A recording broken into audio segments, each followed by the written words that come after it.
Hey everybody, welcome to the show, Around the Nation, right here, TYT Nation. I'm your host, Jeff Waldorf. I'm aware that the music did not work, so that's okay. That's something else that I'll have to fix later. That's fine. We got a great show for you guys today. A lot of interesting stuff. Bombshell reports. We're going to talk about, okay. So first we got a poll. That's not going to surprise you at all. Then what we have is a really interesting admission from the 2016 primary about New York. Voter suppression, voter purges, all that stuff, and an apology about it. A little late for that, but nonetheless. Then we've got the Russian dossier. Very important, very interesting development in the dossier, and who paid for it. Ooh, nice. Like I said, that's a lot. And then we have, of course, Republicans voting for, on behalf of Wall Street. Of course, we're going to see that. I've got details of that, and then two Trump critics getting a lot of praise in the media today, and liberal media. Well, it looks like they joined with Trump for one last way to screw regular working people. That's fun. And then we have a great story about New Hampshire pushing for single payer. Single payer is spreading, everybody. So it's going to be awesome. All right. Now, let's see.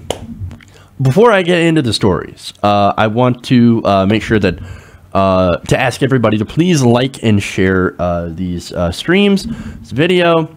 I really appreciate it when you do. It helps out the show a lot. Not only that, but if you want to help the show in other ways, you can always go and donate through the super chat. We had an awesome super chat donation yesterday. Thanks to Evil Mira, so thank you for that. Much appreciated. You guys are awesome. So you can use the super chat, donate to the show, and you can also become a patron of the show. TYT Nation on Patreon, www.patreon.com/TYT Nation. That's how you can get there and support the show with a monthly donation for your support. And that's how you can, of course, support independent progressive media. Patreon is pretty much kind of the only thing that's keeping a lot of creators afloat. So, for example, you've got a lot of people that I know, a lot of creators with Patreon. Kyle from Secular Talk, he's got a Patreon campaign going if you want to support that. The Rational National also launched a Patreon. Go check out his channel. It's pretty good. Also, Humanist Reports also got a Patreon. A lot of people, Benjamin Dixon Show does a great show. It's got a Patreon. So a lot of different creators that you can support on Patreon, and we're one of them. So a lot of great progressives that are doing these campaigns to basically help make up for what happened in YouTube, the adpocalypse, of course, and also to continue to grow their show and to do better and to do better for their audience. So check those out. And Patreon, great site for people raising money to help keep their shows going and growing, us included. So there's that. And I want to thank two specific patrons today. I want to thank Andrew J. St. Pierre and Amber Thompson. So Amber, thank you so much for being patrons. Thank you for supporting independent progressive media, and thank you to everybody else whom I did not mention that also support us on Patreon. You're amazing. You keep the show going. All right. With that, let's begin to roll into some of the stories here. And let's see. I'm not sure what I want to start out with. Do I want to start out with Bernie Sanders? What the hell? We'll start out with Bernie Sanders.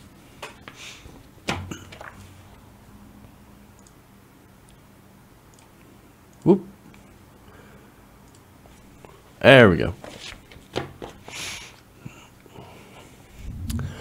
Now, the Democratic Party, as I've reported, is facing a pretty big problem. 2018 is just around the corner, and the DNC is broke. I mean, they're not raising a lot of money. The DCCC, a lot of the donors have decided, you know, we're not gonna support the DNC until you make some important changes. And not only that, but as far as the DNC is concerned, there's a lot of trust in the institution that is pretty much gone, not coming back. However, there's a little bit of hope that comes from a new Harvard-Harris poll. See, the Democrats, right under their nose, they've got a secret weapon in order to beat the Republicans. His name is Bernie Sanders. Now, if you haven't been paying attention, if you've been living under a rock for the past year, 2 years, whatever, Bernie Sanders has been the most popular politician in America. A poll after poll. There's even a Fox News poll that among the Fox News audience, Bernie Sanders is still incredibly popular. Weird. I know, right? Now, this new poll from Harvard-Harris is no exception. Again, Bernie Sanders tops the list as the most popular politician in America. Now, Sanders' favorability in this latest poll is about 53%, which is pretty good. It's pretty steady. He has an unfavorable rating of only 37%, which is actually really, really good. As I said, it's the best in the country. Now, that's important because, look, he's got both independent, Democratic, and Republican support. So he's doing really, really well with all the different parties. Now, if you break it down by demographics, he does even better. Among Hispanics, he has a 66% favorability rating, and among African Americans, it's even better, 77% favorability rating. Well, that's amazing.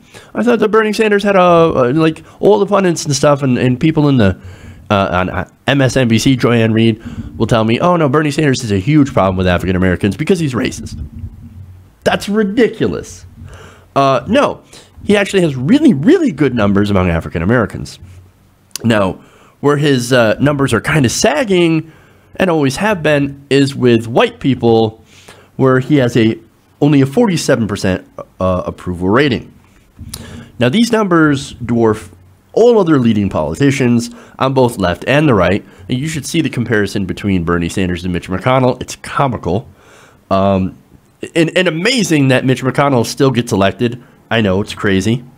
Not only that, but you've got, compare him to Hillary Clinton. He does far better than Hillary Clinton, Elizabeth Warren, House Minority Leader Nancy Pelosi, and Senate Minority Leader Chuck Schumer. Again, he does better than all the other Democrats and all the other Republicans because, again, he's the most favorable politician in America.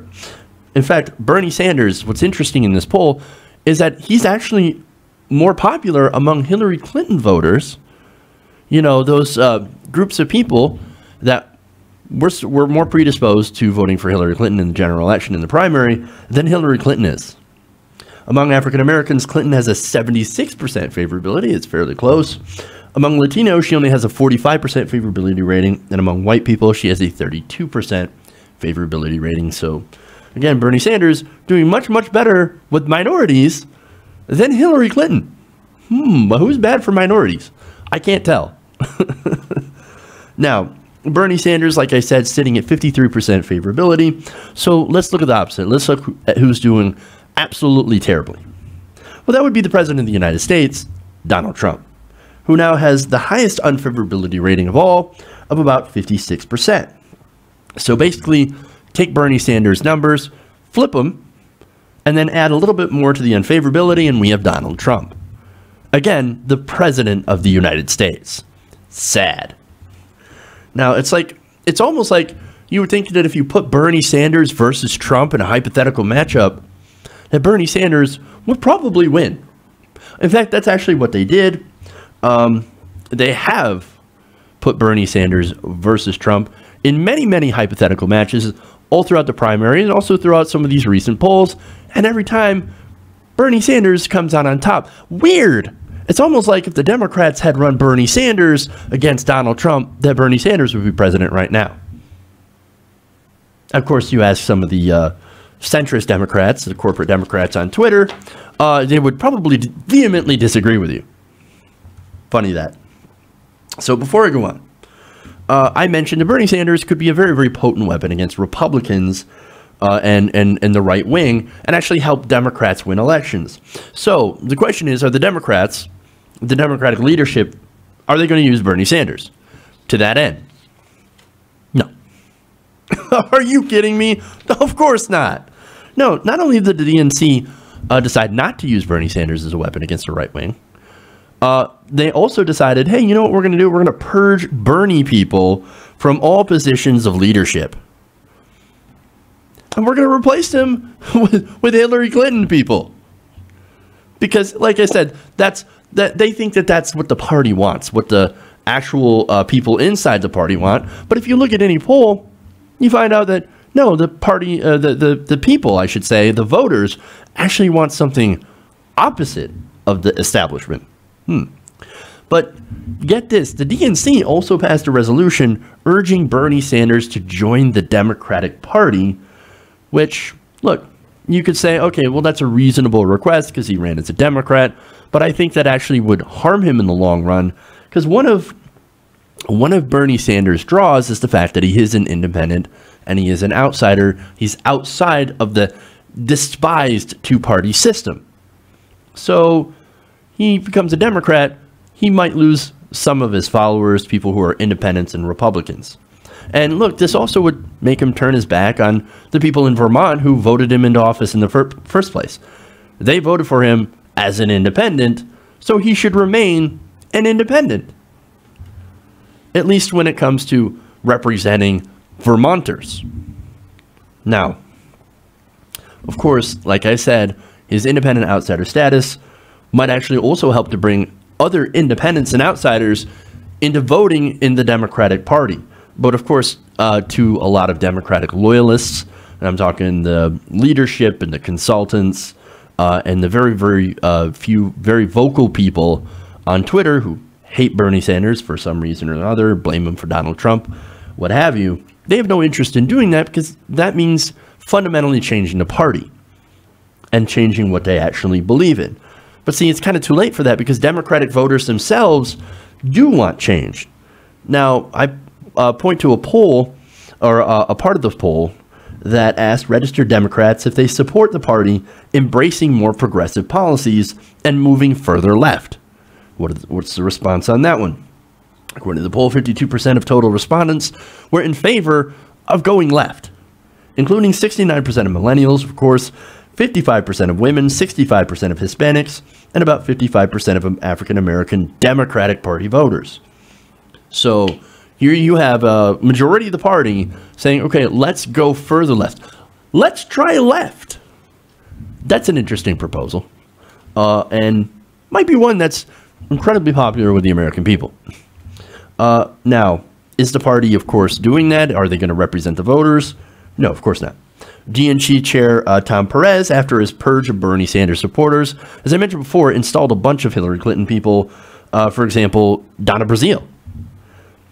Donna Brazile is now on there. And then you also have, like I said, a lot of other Clinton supporters, as well as even corporate lobbyists. Wonderful.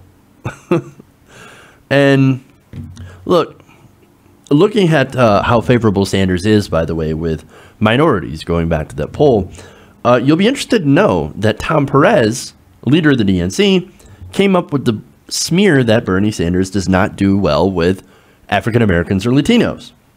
That he only does well with white people. He's a candidate for white people. And you could go back and you could read the email that he sent the Clinton campaign, where he's like, hey, look, Nevada is very representative of the United States. I'm paraphrasing here off the top of my head. He's like, well, let's just say that he only does well with white people and doesn't do well with African Americans and Latinos. And then we'll win. We get rid of the Bernie problem. Oh, classy. Very, very classy. And this is the guy who's in charge of the DNC. He's got access to the money, which unfortunately is flowing into the consultants' pockets. And the consultants, they want to keep that money flowing, and that means no change. We're going to go with the same old establishment direction, and also we can keep that money flowing to our pockets. We don't care about winning. We win, the consultants win, even if the Democrats lose. And lost they have. Badly.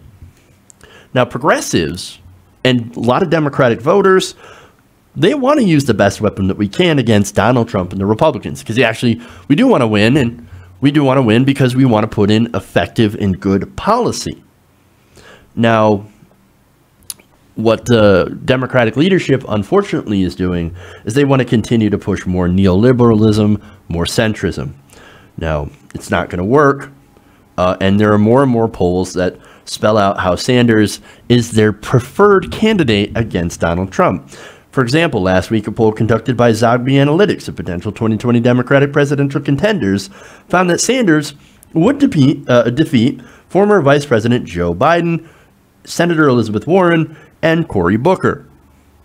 So Democratic primary voters are like, yeah, I'm feeling the burn. Still, let's get Bernie Sanders on there. Hindsight is 2020, right? And in recent polls taken, and I mentioned this before, if the election were held today, Bernie Sanders would win by double digits against Donald Trump. So if the argument is, and we hear this all the time, we heard this all the time back in 2016, that you need to elect the most electable candidate. Well then, by that logic, all the Democrats and the Democratic leadership and the superdelegates should all go and back Bernie Sanders. If you're looking for the most electable candidate, well, what's more electable than the most popular politician in the country? That's your logic, not mine. I should believe in democracy. I don't believe in superdelegates, and I don't believe in stacking the primaries. But if your only goal is to get the most electable candidate out there in the general election through the primary process, then it's fairly clear, by your own standards, that Bernie Sanders should be the next nominee for 2020. Okay.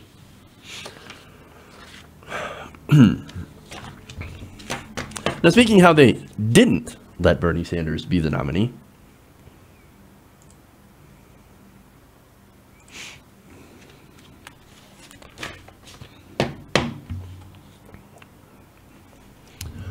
now, during the Democratic Party, there were reports of people, mainly Sanders, but some Clinton supporters, who found that they were unable to vote in the state of New York. Now, that was curious because they had registered to vote and all that. And look, in New York, registering to vote is no joke. So when people say, yeah, I registered, I made sure to register, you really have to be dedicated and really want to vote to want to actually register in New York. Now, why is that? It's because the deadline for registering to vote before New York's primaries is about a year before. So, for example, if you want to vote in the 2018 election and you live in New York City, well, then you would have had to register to vote earlier this month. The deadline to register for the 2018 primaries is already gone in New York. You want to register? Can't. So that's how crazy this is. So it's already insanely difficult to register to vote in New York City. Now, if you add in some voter suppression of the Democratic primary voters, people, their ballots, their registrations being rejected, stuff like that, or them being purged from the rolls, well, then it gets a lot harder to vote in New York. And that's exactly what happens. Now, according to, and that's exactly what happened back in 2016, by the way. Yeah, voter suppression. According to WNYC, the New York City Board of Elections is now admitting that it broke state and federal law when it improperly removed voters from the rolls ahead of the presidential primary last spring. That includes more than 117,000 voters in Brooklyn. Now that's weird. I happen to remember a candidate for president on the Democratic side who hails from Brooklyn and who actually expected to win most of Brooklyn and other parts in New York. Oh yeah, that guy was Bernie Sanders. Now, Bernie Sanders ended up losing the New York primary to Hillary Clinton, which essentially was a death blow to his presidential campaign. Now, again, he somehow lost Brooklyn to Hillary Clinton by a pretty wide margin. Now, Bernie Sanders, after this happened, talked about this. He said, quote, "It is absurd that in Brooklyn, New York, where I was born actually, tens of thousands of people, as I understand, have been purged from the voting rolls. He wasn't talking about like, oh, I lost because, you know, Hillary Clinton. He's just saying, hey, I heard a lot of stories about people being disenfranchised, people being purged from the voting rolls and not able to vote, which in New York, you can't go and re-register because the registration date was a year prior. So you're pretty much stuck. Your vote is now stolen from you. It's gone. Wonderful. Now, it turns out, like I said, he was right, but it wasn't tens of thousands. It was over 100,000 just in Brooklyn. Now, that prompted Mayor Bill de Blasio to order an investigation into those reports, and guess what they found? The result of this investigation, like I said, found that the Board of Elections did break state and federal law. And somebody actually did get punished for it as well. Now, following those findings, which are not new, following those findings, a lawsuit broke out by voters who were disenfranchised. Now, as part of their settlement, the board agreed to a series of remedial measures that would be in place at least through the next presidential election, November 2020, pending court approval. Now, the deal would essentially restore the rights of improperly purged voters and establish a comprehensive plan to prevent illegal voter purges in future elections. The lawsuit was originally filed in November of 2016 by the Lawyers Committee for Civil Rights Under the Law, Latino Justice, PRLDEF, and DeShare LLP on behalf of Common Cause New York and several other individual plaintiffs. Now, in early 2017, both the Justice Department and the New York State Attorney General's office had made motions to join the lawsuit, meaning that it had a lot of merit. Like, everybody saw this. Everybody saw that, oh, yeah, hey, it looks like all these people were improperly purged and could not vote in the New York Democratic primary. Now, Ezra Rosenberg with the Lawyers Committee for Civil Rights Under the Law said, quote, the suit was commenced because there were real problems. People were being kicked off the voter list even though they were eligible to vote in New York City. Now, what this was is this was a consent decree, okay? Now, their consent decree requires the board to submit a plan to fix how it manages voter rolls within the next 90 days. That includes documenting all the procedures associated with list maintenance and identifying specific staff at the central office and in the boroughs to oversee these functions. The board must also review every voter registration removed from its list dating back to July 1st, 2013, to identify any voter who was removed in violation of state and federal law. Those voters will be restored to the rolls unless their voter registration has already been updated. Now, look, all that is super nice, but hey, it's a little late. Like, way late. Now, I'm not saying that, Bernie Sanders would have definitely won New York if they didn't have this purge. It's likely we'll never really know who really won. Yet they say Hillary Clinton, but with all these voter purges and all these people that were disenfranchised, again, you never really know. And look, to be honest, Sanders had a lot of going against him in New York. For one, Hillary Clinton was a senator. She was a two-term senator. She had a lot of contacts. She had a lot of friends. She had a lot of media on her side. And so she had a lot of advantages, not to mention the fact that you had to register a year in advance to even vote. And I think there are a lot of people, look, most people didn't know Bernie Sanders was even going to run or even had a chance by the time New York registration was over. So, again, there's a lot that went against Bernie Sanders. And look, they didn't have open primaries as well. Again, no same-day registration. So there were big, big problems. So yeah, I still think that Bernie Sanders had a pretty good chance of losing New York. But again, we'll never know. Now, what this does show you is that the establishment has a lot of tools at their disposal to keep populist, progressive, insurgent candidates from competing in a must-win state such as New York. Now, doing these changes that were outlined in this suit, they're great. The consent decree, wonderful. Make those changes, right? But really, if you're going to fix the system, we need to open up the primaries. We need to open up the primaries and institute either same-day registration or automatic voter registration so that everybody's registered. Now, we should do that if we really want to make the primaries fair and open for everyone. Now, that seems to be a big if for some in the establishment who do not want to make primaries fair and open, because that means that, oh, we can't rely on dirty tricks to push our establishment candidate through that is clearly unpopular. But it is my hope that this will lead to some changes, as well as pressure from the constituents and the voters. Having New York's deadline for registration for 2018 already passed is ridiculous. We have to do this. We have to change some things. And it's because I care about democracy. And you should too, and everybody should too. And for the people who don't care about actual democracy, we need to get them out. We need to replace them. And we need to replace them with people who do care and who do want to implement changes to actually increase the amount of people voting and not decrease. Okay.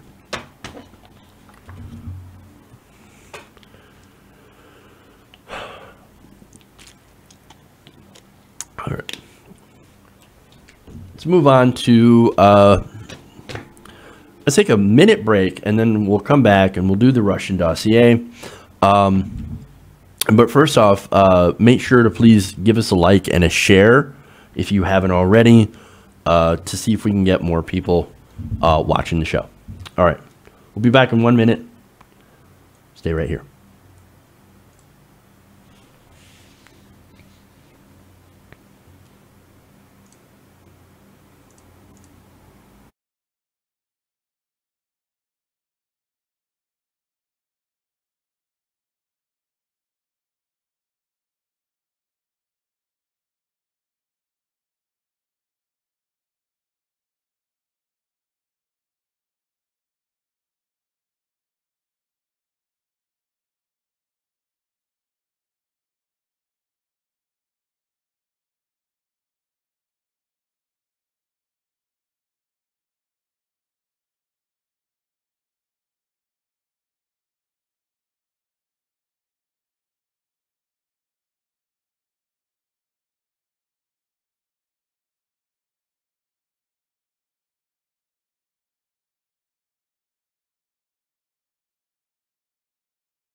All right, hey everybody, we're back around the nation right here, TYT Nation.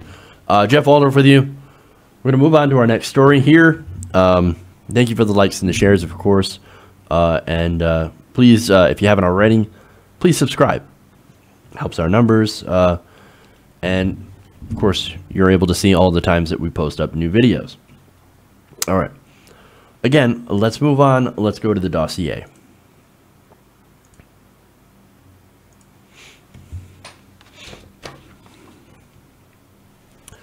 Now, there's a new bombshell report in the Washington Post about the origins of the much vaunted Trump dossier, or I should say the very controversial Trump dossier. Now, this, of course, is the same dossier that is filled with salacious dirt on Donald Trump, and some claims that were so outrageous that many outlets refused to rub the story until, of course, BuzzFeed got a hold of it. Now, I, of course, said, hey man, BuzzFeed, don't publish things if you don't know that they're true, if they cannot be verified. And they did so anyway, and of course, fallout ensued. Now, the Washington Post, like I said, has now published a report on who funded this dossier. Now, the Hillary Clinton campaign apparently, and the Democratic National Committee had funded research, according to the Washington Post, that resulted in now a famous dossier containing allegations about President Trump's connections to Russia and possible coordination between his campaign and the Kremlin, according to people familiar with the matter. Now, Mark E. Elias, a lawyer representing the Clinton campaign and the DNC, had retained, apparently, Fusion GPS, a Washington firm, to go and conduct this research. So this gets a little complicated, so try to bear with me here. Now, so Mark Elias, like I said, working for the campaign, he decides, okay, I'm going to get this firm, Fusion GPS, to go and do this research. Fusion GPS decides to hire Christopher Steele. Now, Christopher Steele is a former British intelligence officer with ties to the FBI and the U.S. intelligence community. He had actually done some work on behalf of the intelligence community before, so that's why they knew him. They're like, hey, if you're going to do some investigation, hire this guy. So GPS, Fusion GPS said, okay, we're going to hire this guy and we're going to let him do this investigation into President Trump. Now, this is according to people who know, who are around this situation and know Steele and know and have some of the ties between the FBI and the intelligence community. Now, they spoke on the condition of anonymity. Now, what they said is that Elias and his law firm, Perkins Cole, had retained the company in April 2016 on behalf of the Clinton campaign and the DNC. Now, before that agreement, by the way, it's important to note that Fusion GPS's research into Trump was funded by an unknown Republican client during the primary. So this went way back before the DNC. They didn't start this, but they finished it. So I'm pretty sure there's like another Republican that's like, okay, let's get some dirt on Trump. I wonder who that person is. Now, I'm not saying anything, except it's probably Jeb Bush. Again, no, there's no information that actually proves that, but it's got to be Jeb Bush. Please clap. Please clap. Anyway, if anybody hates Trump, it's that guy. But anyway, low energy Jeb, right? This is exactly the kind of thing that you would do.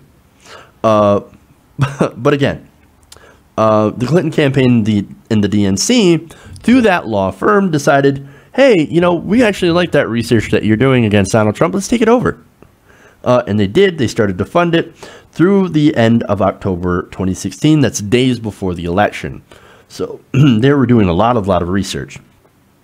Now, Fusion GPS ended up giving Steele's reports and other documents to Elias, who was the lawyer representing the Clinton campaign and the DNC. So that's where it ended up. So, okay, here, like I said, here we have the Clinton campaign taking over for an unknown Republican, probably Jeb. So Elias looks at this dossier and says, oh, yeah, that's interesting. Let's continue to fund it. Let's do some work on it, and let's continue your work. Now, the Post notes that they don't know how much of the information actually was shared with the campaign and the DNC, and then who in those organizations were aware of both the roles of Fusion GPS and Christopher Steele. One person close to the matter said the campaign and the DNC were not informed by the law firm of Fusion GPS's role, yet the campaign and the DNC continue to fund them through this law firm. That's really, really weird. So they don't know who's subcontracting the subcontractor. Wonderful. No wonder the DNC has been failing terribly. Now, okay. So now what's interesting about this dossier is what it actually alleges. Now, this might be where the first allegations of Russian collusion in the election actually came from. This could be the root of the investigation into Russia.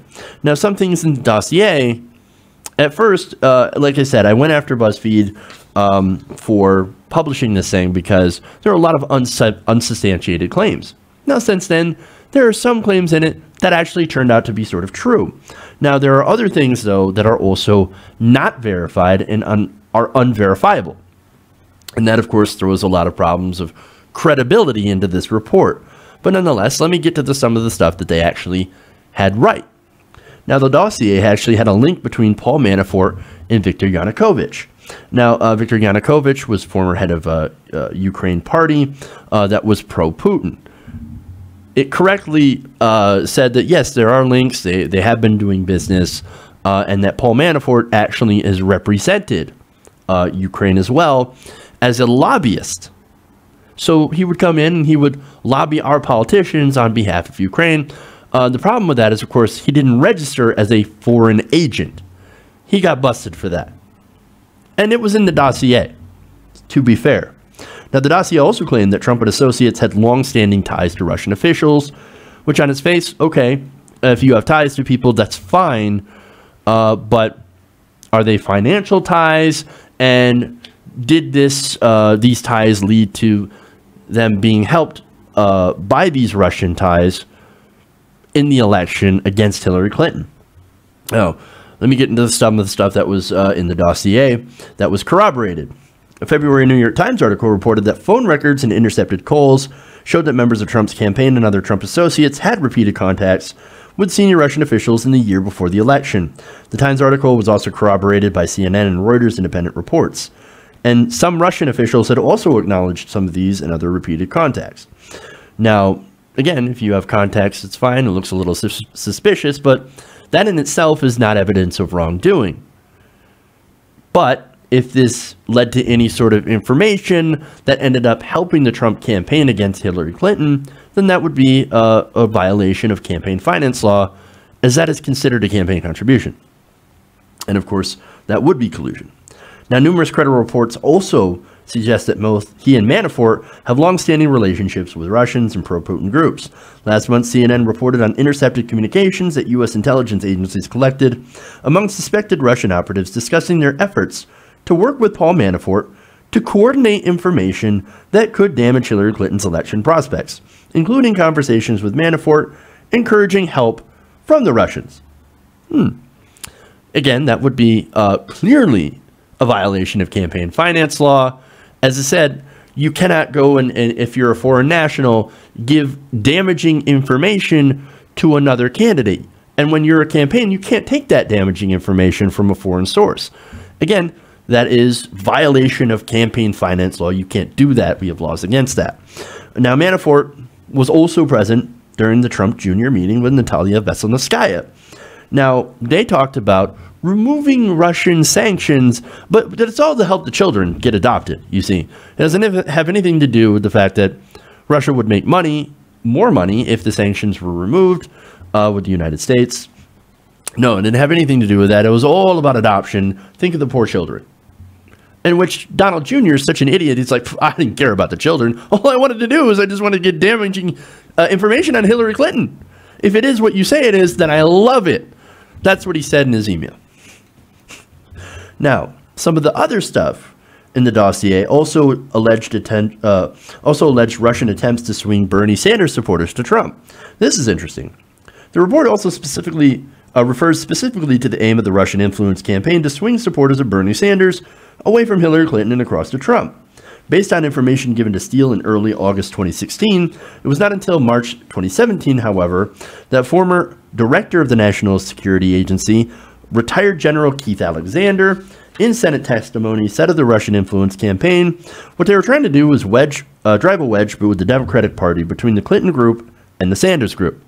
Well, that wedge was pretty much already there. Didn't really need help from the Russians.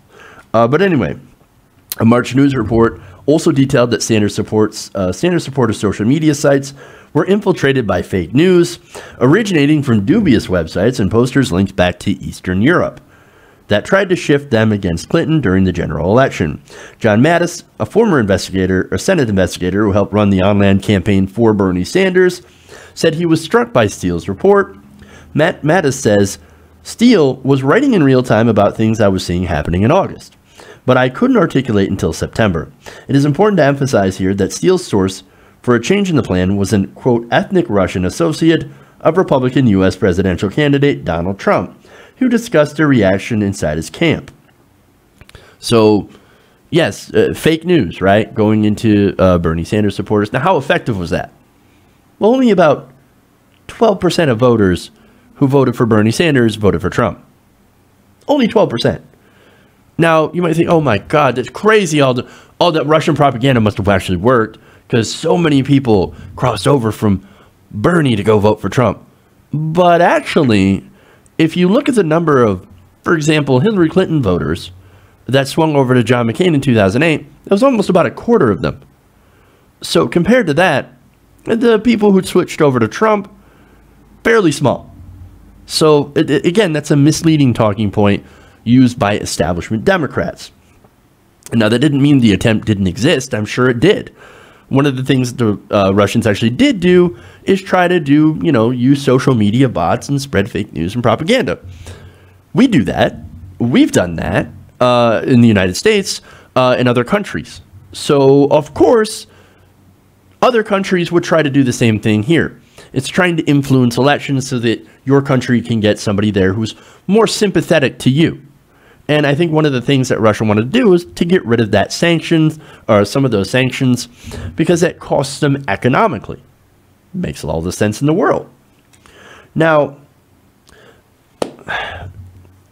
like I said, the attempt existed, right? Now, again, I don't think that's a deciding factor in the election. For one, Sanders attracted a lot of change-minded independents and even Republicans that were tired of the establishment and were tired of the corruption in the establishment. And some of those people, that 12%, did end up buying some of Trump's snake oil, and I'm sure at this point do regret it. But anyway, now, that's some of the stuff that's actually been proven in the dossier. Let's go to some of the stuff that cannot be verified and that cast real doubts on the veracity of this. And that's going to be important, especially now it's been shown who actually funded this dossier. Now, one of the biggest things, the most salacious things, is the so-called PP tape. That is the thing that the dossier is most well known for. And again, one of the most ridiculous charges.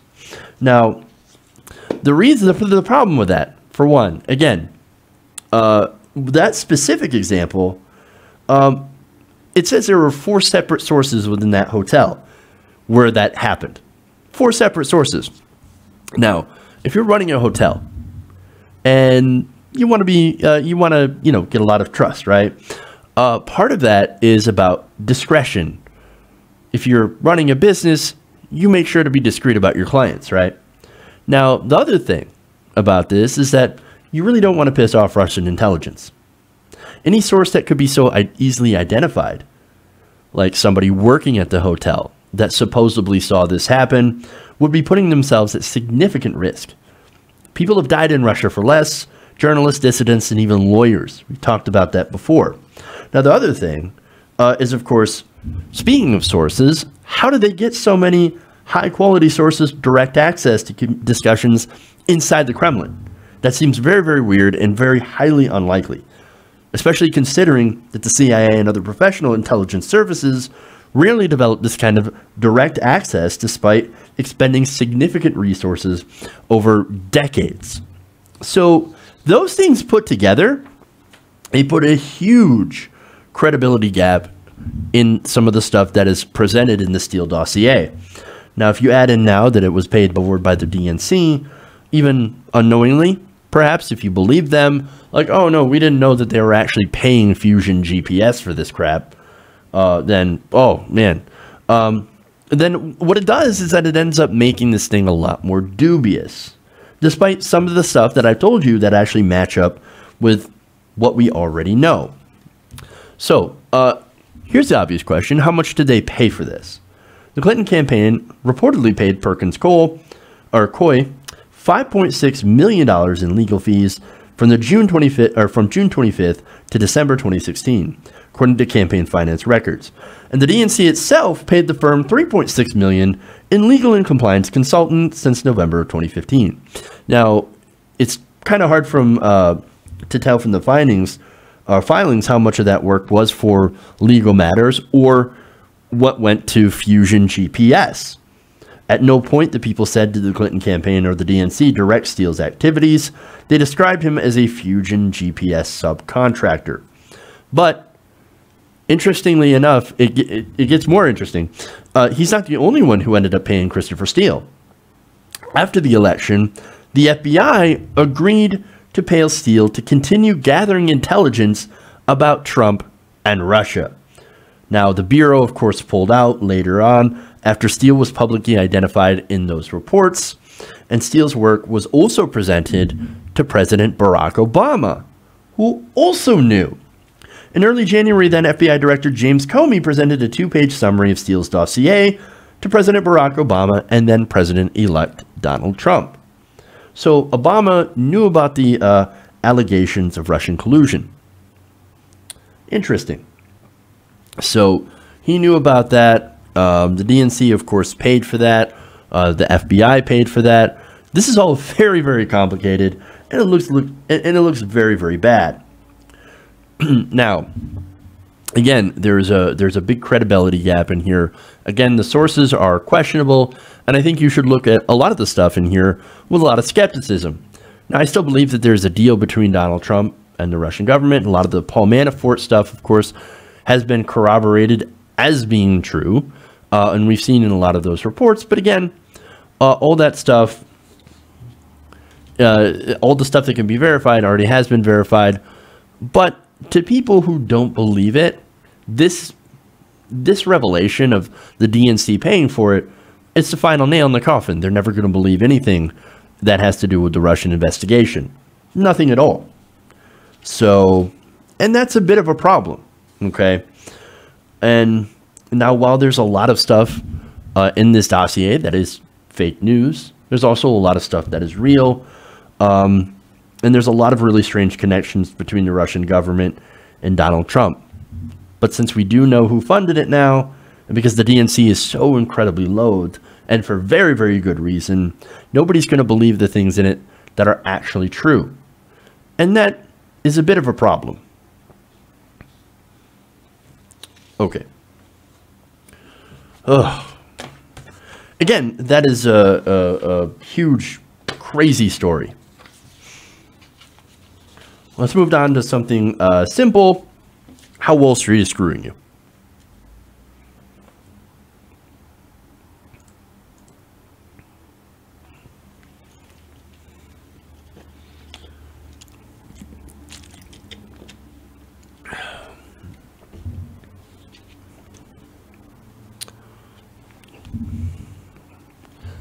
Then last night, in what was a major loss for consumers, screwed over by big banks, the Senate, with a tie-breaking vote from Mike Pence, voted to allow banks and credit card companies to continue using something called mandatory arbitration agreements.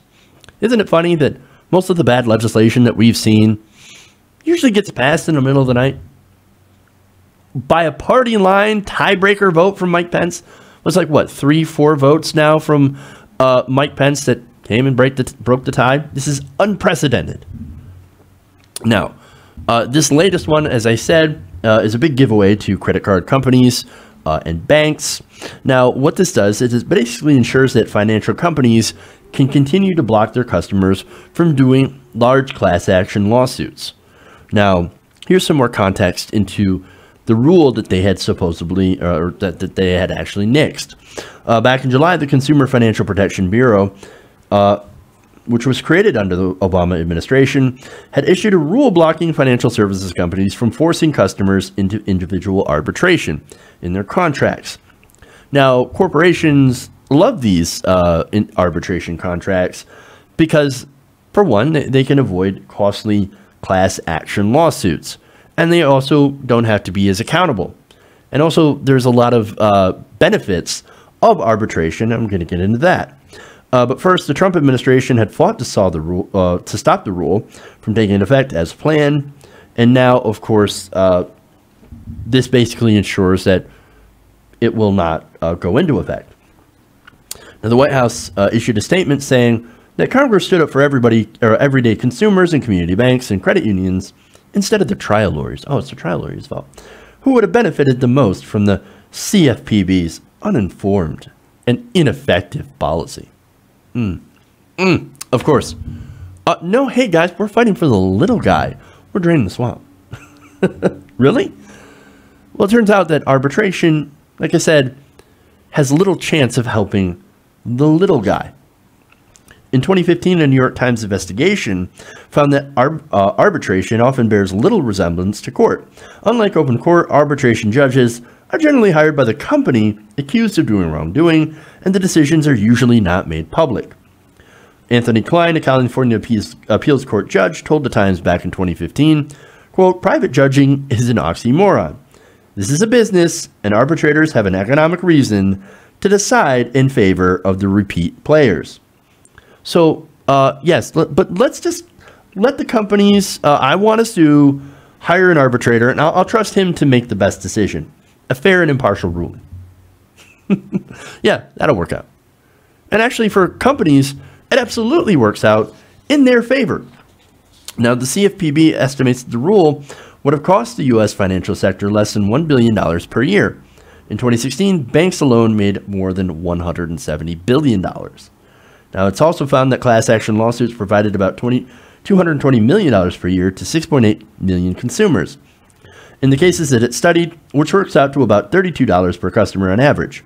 Arbitration, meanwhile, had awarded customers over $5,300 on average, but the CFPB identified only 16 people per year who benefited.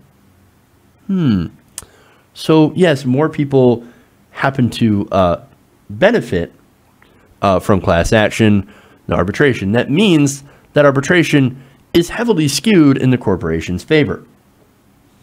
Now, an Economic Policy Institute report showed that consumers only win about 9% of arbitration cases, while banks almost always win when they issue counterclaims, with the consumer paying, on average, $7,725.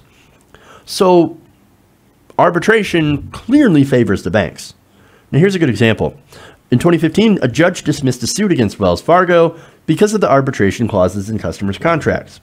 As a result, customers have been left with fewer options to hold Wells Fargo accountable. Remember, they opened up a bunch of fraudulent accounts in people's names and started charging them fees. Like, wait a minute, I didn't sign up for this account. Why are you charging me fees? I'm not going to pay this. And look, those overcharges or those fees and things, those can end up impacting people's credit reports, making them ineligible to get car loans or bank loans at low interest rates or even home loans. So that has a negative, detrimental impact on people's financial well-being. Even if it is a small claim, oh, it's only a $30 transfer or $30 fee or $100 fee. And that's what's important about these class action lawsuits, because people aren't going to go and sue and do arbitration over $30. Most people will end up having to eat that $30. And that sucks. Class action, however, you get a lot of people together who have had something happen. Again, for example, the millions of people affected by the Wells Fargo creating those fake accounts, they could get together and they could do a class action lawsuit. And they would get probably very small claims back. And what that would also do, other than, give people some restitution, it would also force Wells Fargo to try and change and do something different because they were actually held accountable. But these banks, they don't want to be held accountable. And that's the problem. This rule being destroyed, right, will prevent those wrong from pursuing their own legal rights. And in practice, it actually alters the law to make small claims virtually unenforceable. That's the impact of this. Make no mistake, this is a gigantic win for Wall Street and corporate America, and a huge loss for anybody who's ever been wronged by the banks. Donald Trump said he's gonna look out for the little guy, and he was gonna hold people accountable. I don't know. Doesn't seem like it. Okay.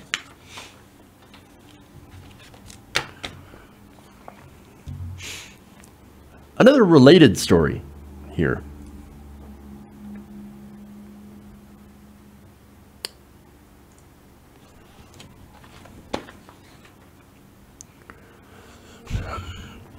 Now, if you recall yesterday, outgoing Congressman Bob Corker and Jeff Flake had some very strong words for President Trump. Now, with both of the now retiring congressmen basically unloading on Trump respectively and how he is degrading democracy and he's hurting people. He's hurting America. Corker on CNN said, quote, "I think the things that are happening right now that are harmful to our nation, whether it's the breaking down of relationships we have around the world that have been useful to our nation. But I think at the end of the day, when his term is over, I think the debasing of our nation, the constant non-truth telling, just the name calling, I think the debasement of our nation will be what he'll be remembered for, and that's regrettable." Flake, later on, in his speech said, "We must never regard as normal the regular and casual undermining of our democratic norms and ideals. We must never meekly accept the daily sundering of our country, the personal attacks, the threats against principles, freedoms, and institution, the flagrant disregard for truth and decency, the reckless provocations, most often for the pettiest and most personal reasons, having nothing to whatsoever to do with the fortunes of the people that we have been elected to serve. So, man, I am standing up. I am serving the people, man. Strong words, right? Absolutely. Now, in theory, these guys are like, oh, we are standing up. We are paragons of virtue. We are sounding the alarm in the Republican Party against the dangers of Donald Trump and the breaking down of democracy. And we're just looking out for regular people. We're looking out for our constituents. That's in theory. In reality, these two people who consider Trump such a danger to the Republic just sided with him and the rest of the Republicans to screw you over. How? Jeff Flake, Bob Corker, and John McCain, by the way, those are three of Donald Trump's biggest critics, just got together with Donald Trump and voted to allow the banks to continue pushing arbitration agreements that massively benefit the banks and large corporations. So what they did is they said, well, you can't, if you were wronged by a bank, you can't do a class action lawsuit. You have to go through arbitration, which, by the way, the corporation picks the judge in the arbitration. They hire the judge. Now, who do you think that judge is going to favor? It's totally ridiculous, and it's totally stacked against you and in favor of these companies. Now, make no mistake, McCain, Corker, Flake, they're still massively right-wing, and they still hold the views that are terrible and that harm you. Again, these people care about giant corporations, and they care about the rich, and they care about the wealthy. So they're not going to do legislation that actually benefits you. Now, yeah, they're going to talk tough. But like, oh, no, I'm for America. We need to get back to what made America great without Donald Trump, and he's a danger. But you know what? Jeff Flake, Bob Corker, you are the danger. You are voting for things that are terrible pieces of legislation that, as I said, are going to hurt regular people. And they're going to stop people from having a legal recourse when somebody screws them over. Now, what they're doing here is that they're only speaking out against Donald Trump. And because Donald Trump and their base have monstrous right-wing views. Now, that base, by the way, and they're only speaking out because they won't get reelected. You can run the numbers, okay? In Arizona, Jeff Flake, deeply unpopular, but Trump is incredibly popular among the Republican base. So Jeff Flake, he looks at that and says, whoa, I'm not going to win. So the heck with it. Yeah, we are going to go after Trump. And what he's saying about Trump is absolutely correct. But he's also a hypocrite. Because people like Jeff Flake and Bob Corker, they're the people who cultivated the base that led to Trump. Look, it wasn't a few years ago, or it wasn't but a few years ago, that these people were considered massively, crazily right-wing. Paul Ryan was considered massively, crazily right-wing. And now, thanks to Trump, he makes these people look sane. And see, that is not a thing that is helpful to this country. We have taken something that shouldn't have been normalized and made it normal, thanks to Trump. Now, remember, for Jeff Flake, for example, he was in favor of things like TPP. He thinks that we should, quote, reform so-called entitlement, which means basically massively cutting or privatizing things like Medicare and Social Security. And he also was like one of those people who supported holding the country hostage if they didn't get all the cuts that they wanted in the budget. Those cuts would include massive cuts to our already destroyed social safety net system. Those stances used to be considered incredibly right-wing and unworkable, crazy. But now, because he doesn't quite hate Muslims and Mexicans as much as Donald Trump does, and doesn't pick fights with other Republicans, he is now being held by some liberals as a voice of reason.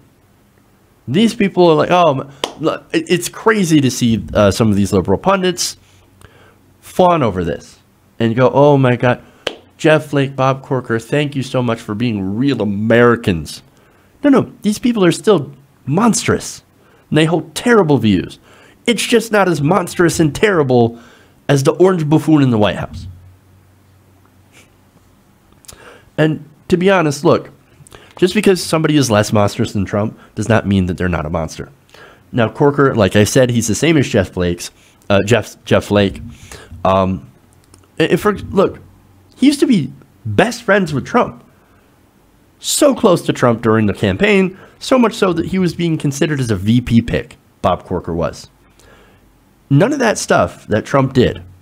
Remember, first day, first campaign rally, first big campaign rally, he's like, Mexicans, you know, they're rapists. Some, I assume, are good people, but they're rapists. That's insane. Where was Bob Corker? He's like, yes, absolutely. We need to ban the Muslims too.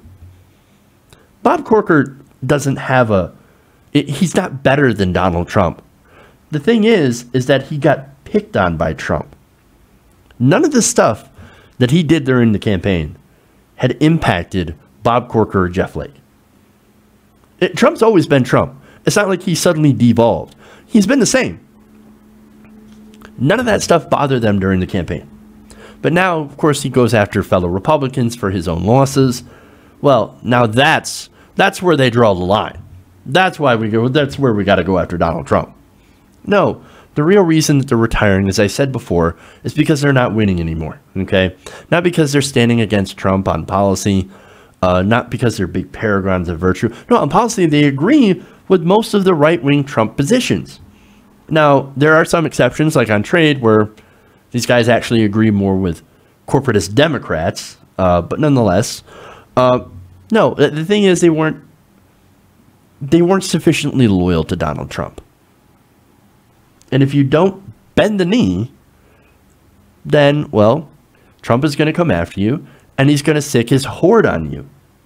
Because his voters are just as hateful and monstrous as Donald Trump is.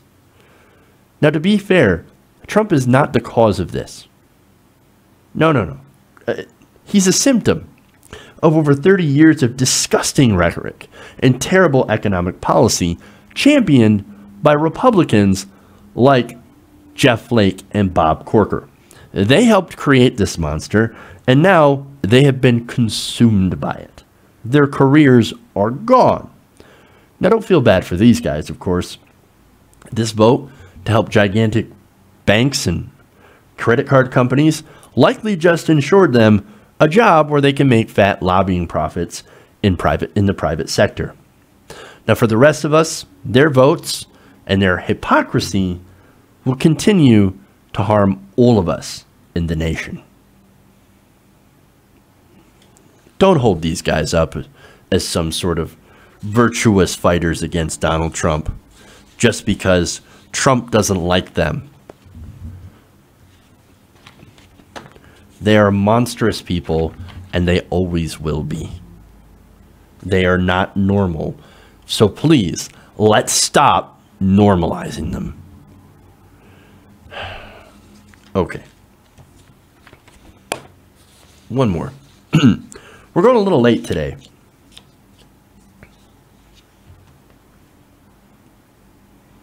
Got one more story for you guys.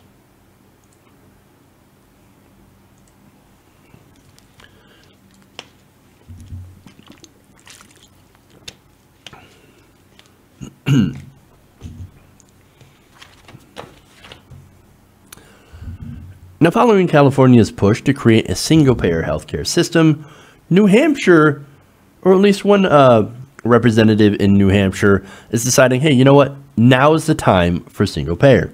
Now, this was sponsored by Representative Peter Schmidt, a Democrat from Dover, and the bill is called Establishing a New Hampshire Single-Payer Healthcare System, and it will soon be introduced. Now, Schmidt follows Senator Jeanne Shaheen, who now has endorsed Bernie Sanders' bill to set up a national single-payer healthcare system. She is also from New Hampshire. So Among the Democratic Party, support for single-payer continues to grow. But despite a national support for the national single-payer system growing, Schmidt says, you know what? We're not going to wait for the federal government to do that. We're actually going to try in New Hampshire on our own. He said the healthcare situation is very much in flux nationally and here in New Hampshire. And the bottom line is it's just utterly irresponsible for the New Hampshire legislature not to engage in this situation. Now, this is a lot like what California is going through as well, with many legislators now looking into creating their own single-payer healthcare system. Now, this isn't the first time that New Hampshire actually looked into doing this. They floated this idea before. In 2011, the state legislature passed a bill authorizing the creation of a single-payer healthcare system, giving then-Governor Peter Shumlin a mandate to devise a plan by the year of 2013. Now, obviously, that didn't pan out. By 2014, Shumlin, a supposed longtime champion of the effort, backed away over concerns over the cost. Now, that plan, according to the Concord Monitor, would have required a 9.5% increase in state income taxes, an 11.5% hike to the payroll tax. And one analysis estimated a $4.3 billion annual price tag with an annual budget of about $4.6 billion. So look, it is pricey. Of course, you're doing a healthcare system that is superior in every way to our health insurance system. You're going to cover everybody. So yes, it'll cost, it will have a cost attached to it. Now, is the cost more than what people are paying? I think there's a lot of studies that do not take that into account. Because right now, already New Hampshire spends a lot on healthcare. According to the Kaiser Family Foundation, healthcare spending per capita in New Hampshire in the year of 2014 was about $9,589. So that is fairly pricey per capita. And this, of course, is both private and public spending on healthcare. Now, imagine how much more efficient it would be if you consolidated healthcare into one plan. It would cut down on advertising fees. Well, you wouldn't have any advertising fees. You wouldn't have as much administration, and hospitals would end up saving money because they wouldn't have to hire so many people to do multiple insurance claims. It would be very, very simple. So again, that's private and public spending, and they don't really take into account the savings that will happen under a single-payer system. Numerous studies have shown that there will be a lot of savings under single-payer. For example, right now there hasn't been a study for New Hampshire. Now, there are other Democrats in the New Hampshire legislature that actually want to do that study. But there are other states that have done their own studies, and here's what they found. Back in 2003, Missouri Foundation for Health conducted a study on healthcare expenditures and insurance in Missouri. They found that a single-payer healthcare plan in the state of Missouri would reduce overall spending by about $3 billion. Assuming, they said, the universal healthcare plan adopted a benefit package typically found in the state, spending among the uninsured and underinsured would rise by nearly $1.3 billion when fully implemented. On the other hand, the use of a streamlined single claims and billing form would reduce overall spending by about $3 billion. As a result, healthcare spending would decline by approximately $1.7 billion. A fiscal study by the Virginia-based Lewin Group found that single-payer healthcare would also cover all Georgia residents and save about $716 million annually. The Kansas Health Policy Authority hired the consulting firm of Schramm Raleigh to do a fiscal analysis of the 5 options for expanding coverage. They found that single-payer, what they called the Mountain Plan, would cover all the uninsured and reduce state health spending by $869 million annually. On and on. There's a lot of different studies. I'll actually put those in the link in the description of this video. So, on that, overall, covering everybody under a streamlined system of just government insurance through the state saves money. Nearly $1 billion in a lot of these different cases. That seems like a no-brainer, right? But the problem is, well, whenever somebody goes to say that, yeah, but what we're going to have to do to pay for it is we're going to have to raise taxes, that's where everybody freaks out. Oh my God. No, no, no. The taxes is too much. It's too much. We can't raise taxes. Definitely can't raise payroll taxes. We can't raise anybody's taxes. No, no, no. We got to back away from single payer. We got to back away. Now, here's the thing, right? They're scared because taxes right now in American culture are, people hate taxes. It's ingrained in us to despise being taxed, even if it goes to things that are very, very beneficial to us and will actually save us money in the long run. Healthcare is one of those things. It's been shown that right now, take Canada, right? They spend twice as much that we do per capita. I'm sorry, we spend twice as much as Canada does per capita on healthcare. They spend half as much. Now, they don't pay for any procedures out of pocket, but they get taxed higher than Americans. Americans look at that and go, I don't want to pay taxes. I would actually rather pay more in health insurance premiums to a for-profit corporation because I hate taxes. That doesn't make any sense. But nobody tends to make that case. All the cases, and especially when you're a politician, you go, well, my constituents, they hate taxes. If I even think about raising their taxes, they're going to vote me out of office. That's why single payer has failed in places like Vermont and Colorado, because they couldn't get people to actually face that, hey, we are going to raise taxes, but overall, you're actually going to save money. Now, me, I actually know the reality, and I know that I will save money under a single payer system, even if my taxes will end up going up. And I actually don't mind paying taxes as long as I know that it's actually being used for positive things. For example, if I know that this tax money is going to go to me getting health care and my family getting health care and my friends and everybody getting health care, that's good. I like that. There's a lot of people who disagree and like, no, only I deserve health care and nobody else, and I don't want my tax money going for anything. I definitely know some of those people. But like I said, this, yes, increases your taxes, but you end up saving money in the long run if this is implemented correctly. Now back to New Hampshire. Schmidt argues that in New Hampshire, with more than twice Vermont's 624,000 population, which again was proposed in Vermont and did not pass because of the cost, they say that New Hampshire is better situated to take on single payer, and he pointed to a second LSR of his, which would create a commission to study a New England-wide single healthcare system to pool costs, an approach he called more viable. So he's looking into a study of how to implement single payer in a state. Now he says, so maybe some of my fellow Democrats will say, oh, well, that's too radical. We can't do this. We can't do that. And I say, why not? Because it works just fine for people over 65, those already on Medicare, and it works just fine in the rest of the world. And that, of course, makes sense because what he's doing is he's saying facts. It works great for people on Medicare. Go and ask them. Go and ask them if they'd rather get back on normal private insurance and give up Medicare. And go ask anybody who's in the system in Denmark. I got to tell you, I got to go back to this debate between Bernie Sanders and Ted Cruz. Now, there was a Dutch right-winger that was brought in to go and try to wreck Bernie Sanders. Oh, you want you want Denmark-style healthcare, but you don't want to pay for it. And kept going back to that guy, and it's like, actually, no, we actually have better healthcare, less waiting times, and actually is more efficient. Oops. The arguments that they use against single payer don't work.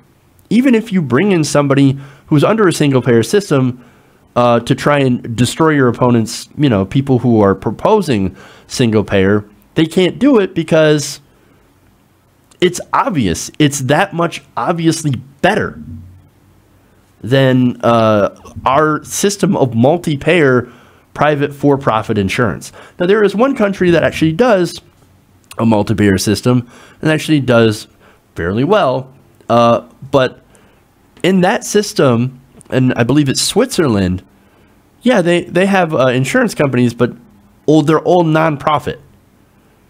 And it still costs the government a lot of money because they end up subsidizing the premiums.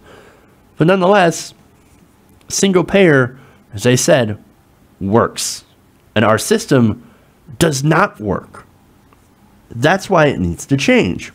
Now, Schmidt is getting a lot of pushback, of course, by Republicans and also a lot of Democrats.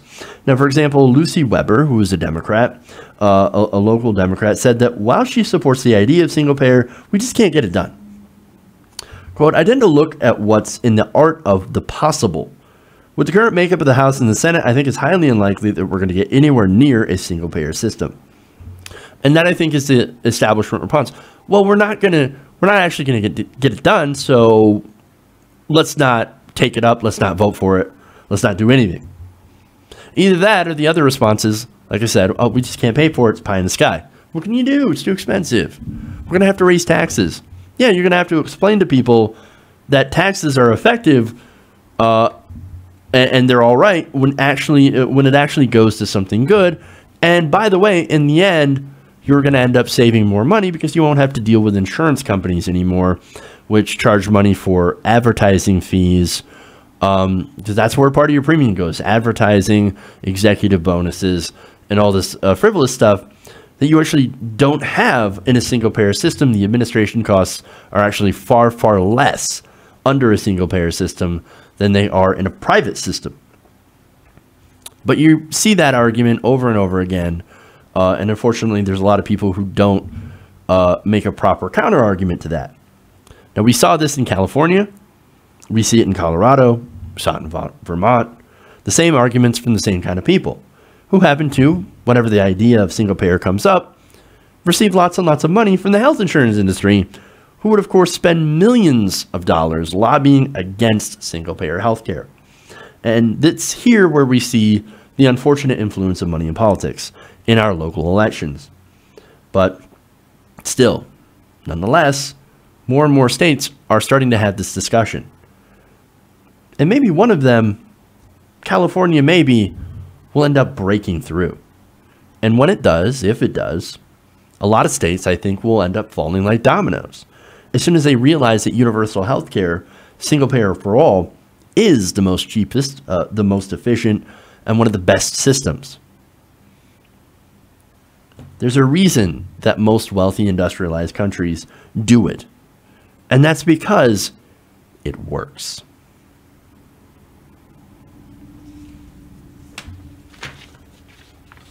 Okay.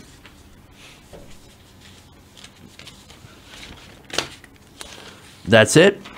That's all I got for you guys. Thank you for going around the nation with me today. I know we went super, super long. Please make sure to like and share if you haven't already. And please make sure to subscribe to the channel for more live streams, live every day, 4 p.m. Eastern, right here, TYT Nation. Please consider becoming a patron and supporting the show. And getting the show, of course, later on, whenever you want to watch it. The live show on YouTube. If not, there's always the video clips that you can check out as well. All right. So that's all I got for you guys today. Have a happy Wednesday. We'll see you tomorrow. Love you guys. And remember, change begins with you. Good night, TYT Nation.